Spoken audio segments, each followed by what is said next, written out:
คะคุณแม่ลืมสมุดนัดตรวจคันนะคะ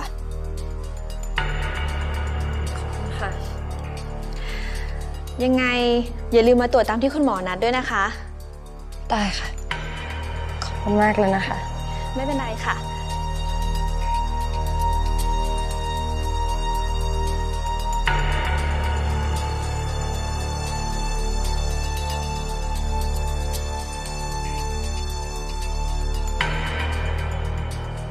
นางหนูดีมันท้องค่ะคุณผู้หญิงเธอแน่ใจนะว่าได้ยินมาไม่ผิดอะแน่ซะยิ่งกว่าแน่อีกค่ะคุณผู้หญิงแต่คุณผู้หญิงไม่ต้องเป็นห่วงนะคะนอกจากนวลได้ยินที่พยาบาลคุยกับมันแล้วนวลยังเดินตามไปถามพยาบาลอีกค่ะนางหนูดีมันท้อง100%ค่ะแต่ท้องกับใครนวลก็ไม่รู้เหมือนกันค่ะ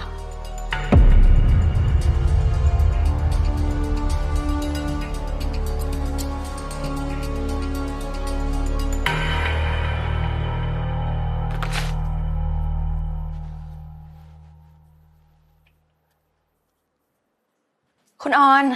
กลับมาแล้วเหรอคะถ้าฉันยังไม่กลับมาแกจะเห็นฉันไหมไปหาอะไรเย็นๆให้ฉันดื่มหน่อยมีคนฝากจดหมายให้คุณออนค่ะ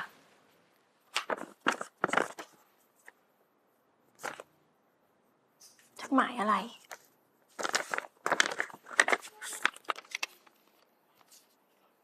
รูปอันเจ้าสาวน่ารักไหมลูกของด็อกเตอร์นิรุต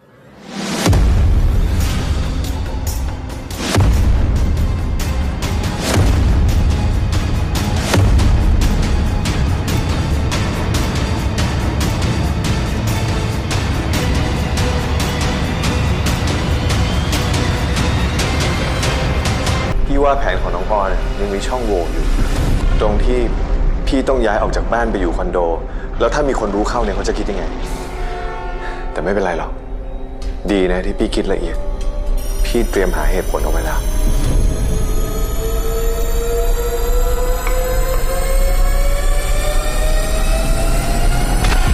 ฉันให้สัมภาษณ์กับทุกสื่อไปแล้วนะว่ามันเป็นการเข้าใจผิดแต่ก็ไม่เห็นมีสื่อไหนจะเขียนถึงคำพูดฉันเลยมีแต่เขียนว่ารุธออกจากบ้านไปอยู่คอนโดคุณผู้ชายออกจากบ้านนี่หมายถึงคุณผู้ชายออกไปอยู่กับอีคุณออนใช่ไหมคะสิ่งที่เขาทำเขาวางแผนไว้หมดแล้วล่ะเขาออกจากบ้านไปอยู่คอนโดกับออนอินแต่ก็ไม่มีสื่อไหนเขียนถึงชื่อออนอินเลยมีแต่เขียนว่าฉันเป็นต้นเหตุที่ทำให้เขาต้องออกไปจากบ้านเพราะทนเรื่องฉันกับผู้ชายไม่ได้เขียนว่าฉันคบชู้มานานรุธเป็นผู้ชายที่น่าสงสารส่วนฉันเป็นเมียที่เลวคุณผู้หญิงคะเหมือนแม่คุณผู้หญิงจะโทรมาค่ะฮัลโหลค่ะคุณแม่วีรู้ข่าวหรือยังลูกพวกผู้บริหารมหาวิทยาลัยตกลงมติให้อนิรุตรักษาการตำแหน่งแทนคุณพ่อนี่เพราะกระแสข่าวของวิกับคุณเจนจบเลยทำให้ทุกคนตัดสินว่าวิผิดแต่รุธถูกนี่วิกำลังจะเสียมหาวิทยาลัยที่คุณพ่อสร้างมาให้กับรุธเพราะวิอย่างนั้นเหรอคะ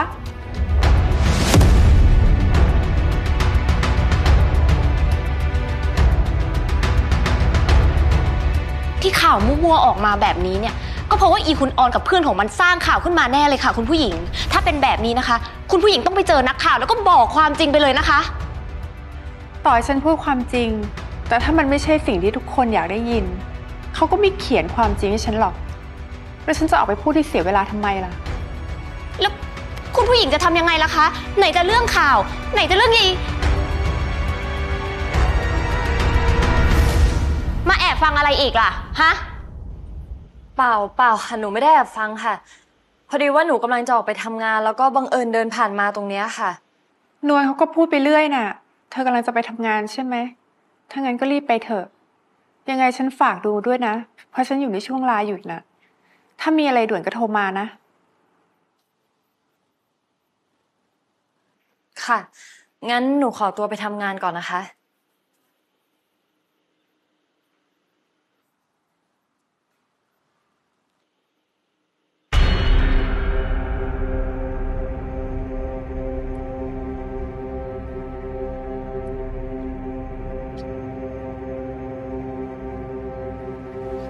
งคะคุณผู้หญิง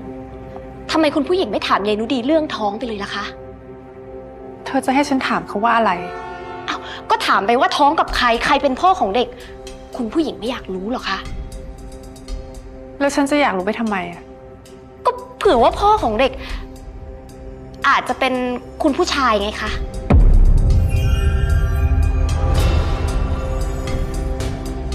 นี่นุดีเขาเพิ่งจะมาอยู่ที่นี่ได้ไม่นานเองนะ ก็ไม่ได้หมายความว่ายายนูดีกับคุณผู้ชายไม่เคยเจอกันมาก่อนนะคะ ดีไม่ดีที่ย้ายเข้ามาอยู่ในบ้านหลังนี้ อาจจะเป็นแผนของคุณผู้ชายก็ได้นะคะ ใครจะไปรู้ ถ้านุดีเขาแอบมีอะไรกับรู้จนท้องอย่างที่เธอว่า ก็แปลว่าเขาสองคนนั้นแอบมีอะไรกันมานานแล้ว แล้วถ้าฉันถามเขาตรงๆเขาจะตอบฉันอย่างนั้นเหรอ แปลว่าคุณผู้หญิงก็คิดเหมือนนวล แต่คุณผู้หญิงไม่อยากถามตรงๆ เพราะว่าอยากหาความจริงด้วยวิธีอื่นใช่ไหมคะ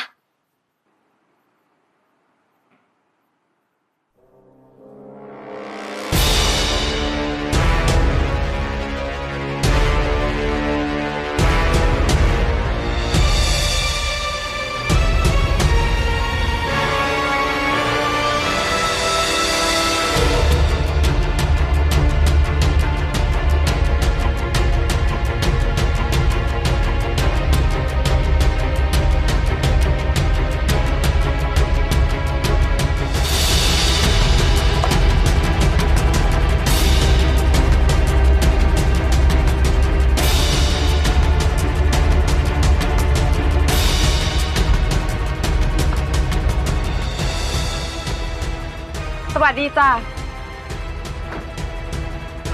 สวัสดีครับ จำฉันได้หรือเปล่า จำได้ครับ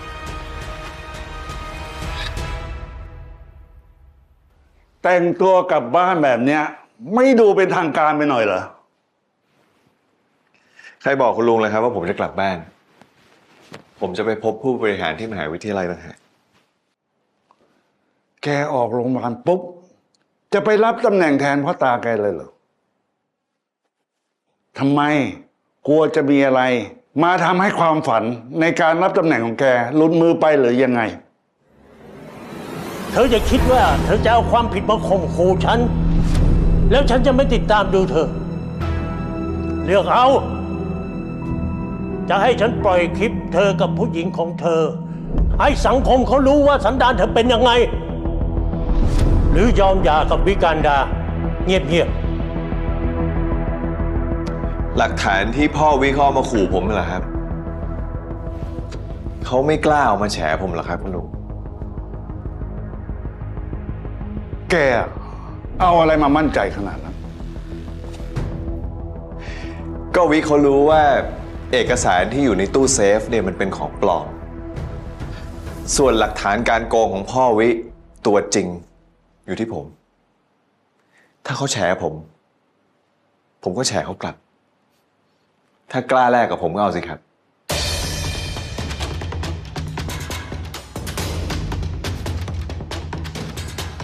แล้วแกรู้ได้ยังไง ว่าเมียแกรู้เรื่องเอกสารปลอม ผมก็บอกคุณลุงเลยครับ ว่าผมก็มีสายของผม แล้วสายของแกเป็นใคร ถึงรู้เรื่องเมียแกทุกอย่าง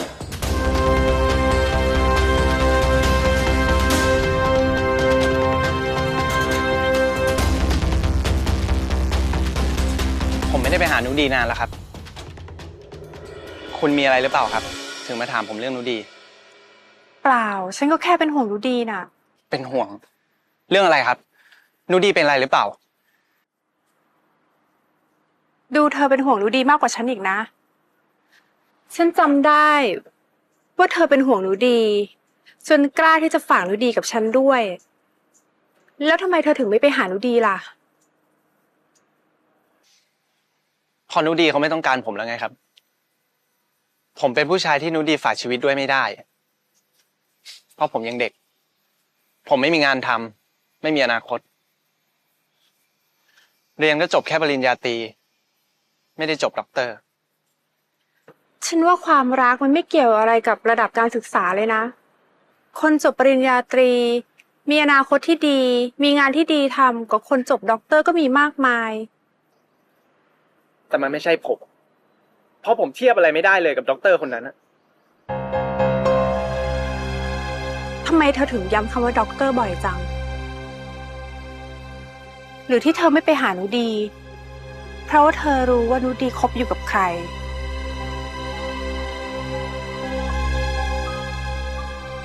เธอบอกฉันได้ไหม ฉันเป็นห่วงหนูดี กลัวหนูดีโดนผู้ชายหลอกน่ะ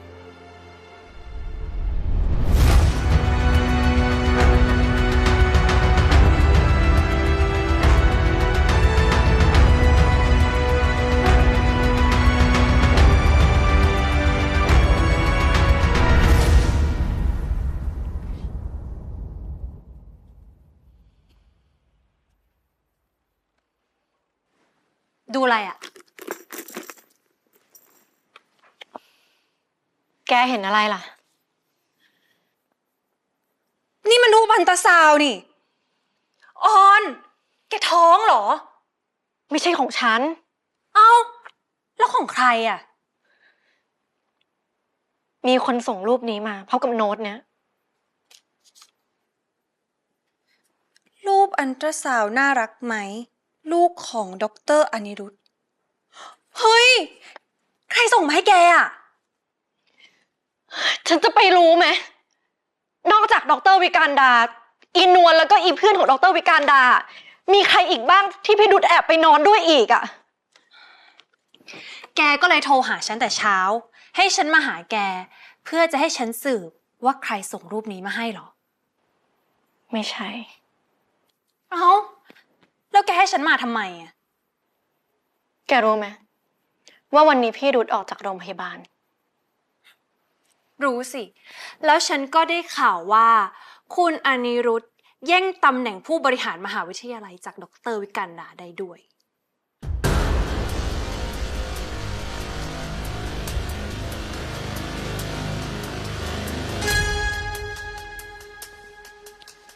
ขอบคุณทุกท่านมากๆนะครับ ที่เมตตาให้โอกาสผม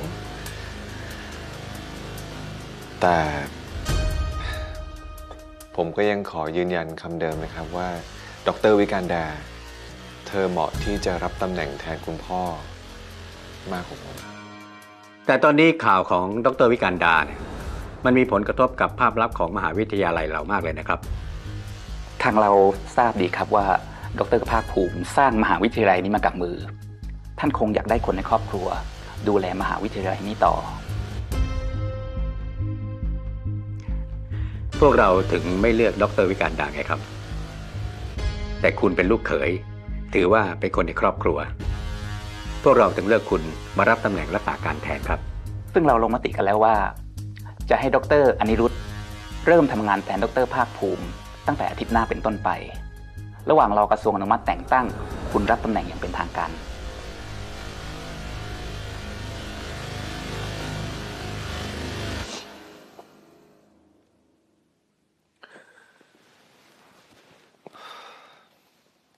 ถ้าอย่างนั้น ผมคงต้องขอขอบคุณทุกท่านอีกครั้งหนึ่งนะครับเอาเป็นว่าผมสัญญานะครับว่าผมจะสานต่องานของคุณพ่อนะครับ แล้วก็ดูแลพัฒนามหาวิทยาลัยให้เป็นไปตามที่คุณพ่อท่านวางแผนเอาไว้ เพราะว่ายังไงเนี่ยผมก็เป็นคนในครอบครัวของท่าน ขอบคุณทุกท่านมากๆอีกครั้งนึงนะครับ ขอบคุณครับ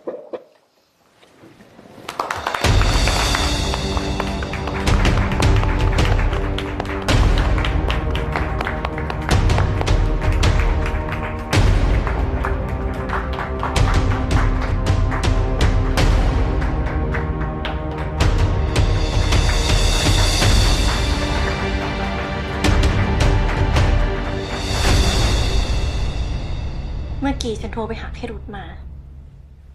เขาตัดสายฉัน เฮ้ย เดี๋ยวนี้เขากล้าตัดสายแกทิ้งเลยเหรอ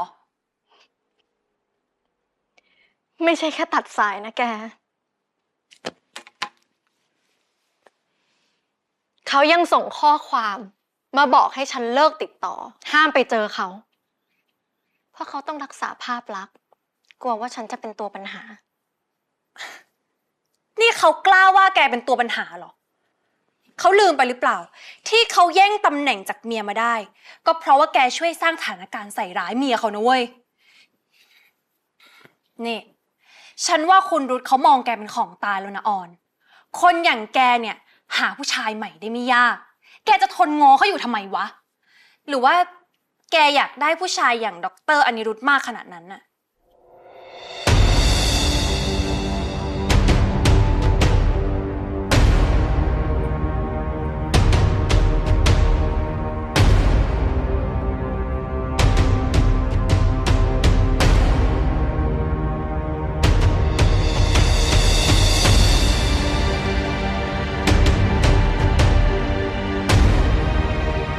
ที่ฉันยอมให้วิแต่งงานกับเธอ ก็เพราะคำว่าด็อกเตอร์ ฉันคิดว่ามันจะการันตีความรู้แล้วก็จิตใจของเธอเท่ากับวิการดา แต่ตอนนี้ฉันรู้แล้วว่าคำว่าด็อกเตอร์ มันแค่วุฒิการศึกษาของเธอ แต่สภาพจิตใจแล้วก็จิตสำนึกของเธอเนี่ยมันต่ำกว่าลูกสาวฉันเยอะ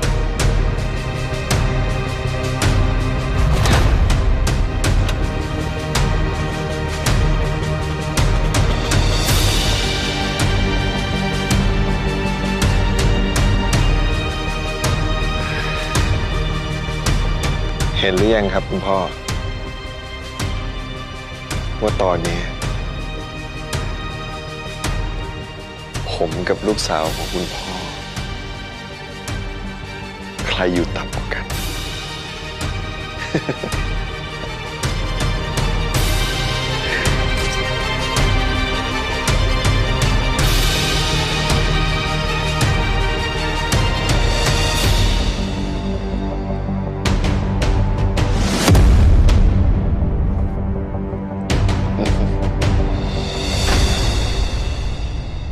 ฉันยอมรับนะว่าตอนแรกฉันอยากได้พี่รุธเพราะว่าเขาเป็นผู้ชายที่ฉลาดดูเล่นยากถ้าฉันได้เขาฉันคงรู้สึกดีและยิ่งพอมารู้ว่าเขามีเมียเป็นถึงด็อกเตอร์ที่ใครๆก็ชมว่าเลิศเลอเพอร์เฟกต์ไปหมดฉันก็ยิ่งอยากได้เขาฉันไม่สนว่าใครจะมองว่าฉันเป็นเมียน้อยแค่ฉันสนุกก็พอแต่ตอนเนี้ยฉันไม่สนุกแล้วว่ะ งั้นก็แปลว่า ตอนเนี้ยแกไม่อยากได้เขาแล้วใช่ไหม ถ้าจะให้พูดจริงๆอะนะฉันหมดอารมณ์อยากได้เขาตั้งแต่รู้เรื่องอีนวลแล้วแค่ฉันต้องคิดว่าต้องนอนกับผู้ชายคนเดียวกันกับอีคนใช้ฉันก็ขยะแขยงขนลุกไปหมดและยิ่งวันที่พวกเราตามพี่ดูดไปที่คอนโดจนเห็นเขากับเพื่อนของวิการดาฉันยิ่งรู้ว่าอีผู้ชายคนนี้แม่งเอาไม่เลือกฉันเอาผู้ชายแบบนี้ไม่ลง ถ้าแกไม่อยากเอาเขา แล้วแกยอมทำตามแผนช่วยเขาทำไม ลงทุนล่อเจนจบไปเจอวิกันดาที่โรงแรม แกคิดจริงๆเหรอว่าเขาจะยอมหย่ากับเมียแล้วแต่งงานกับแก นี่แกเห็นว่าฉันเป็นผู้หญิงบวชชีตั้งแต่เด็กไม่เคยเห็นโลกไม่เคยเห็นผู้ชายเลยไงนอกจากฉันจะไม่เชื่อแล้วว่าพี่ดูจะแต่งงานกับฉันฉันยังรู้ว่าโดนเขาหลอกใช้ นี่ไง นี่ถ้าแกรู้เนี่ยแล้วแกยังช่วยเขาทำไม เพราะฉันคิดอย่างเดียวกับวิการดา คิดอะไร คุณออนก็เป็นแค่เครื่องมือที่รุธเขาหลอกใช้ จริงไหมล่ะคะ พี่เชื่อว่าคุณออนไม่ใช่คนโง่ แต่ที่พี่พูดเนี่ยเพราะพี่อยากให้คุณออนรู้ตัวสักทีว่าต่อให้คุณออนทำลายพี่ได้ คนที่ชนะก็ไม่ใช่คุณออนหรือพี่ แต่เป็นด็อกเตอร์อนิรุทธแล้วเราจะยอมให้เป็นอย่างนั้นเหรอคะ ถ้าฉันจะออกจากเกมนี้ ฉันต้องไม่ใช่คนโดนทิ้ง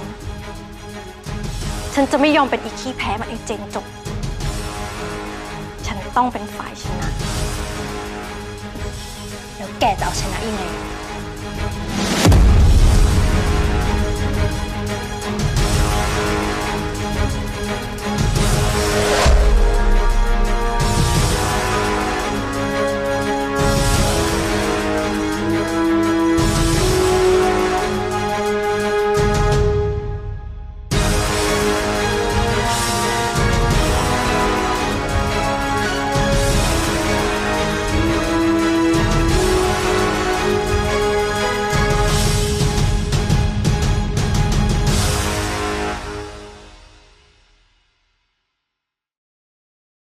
ฉันนะว่าระหว่างผู้ชายไม่ได้สำคัญไปกว่าเพื่อนสำหรับฉันเลยนะ งั้นเธอก็พิสูจน์สิว่าเธอสามารถทำลายผู้ชายคนนี้เพื่อช่วยเพื่อนได้อะ ถ้าแกเอาภาพเนี้ยให้ดร.วิกันดาแชร์ ดร.วิกันดาก็จะทำให้สังคมรู้ว่านางไม่ได้มีชู้ หนูขอโทษค่ะคุณวิแต่หนูไม่ทำอย่างนั้นหนูก็ไม่รู้ว่าหนูจะทำยังไงอะ ฉันก็ขอให้คุณกำสิ่งที่อยู่ในมือของคุณเอาไว้ให้นานๆก็แล้วกันนะอย่าปล่อยให้มันหลุดมือไปได้ล่ะ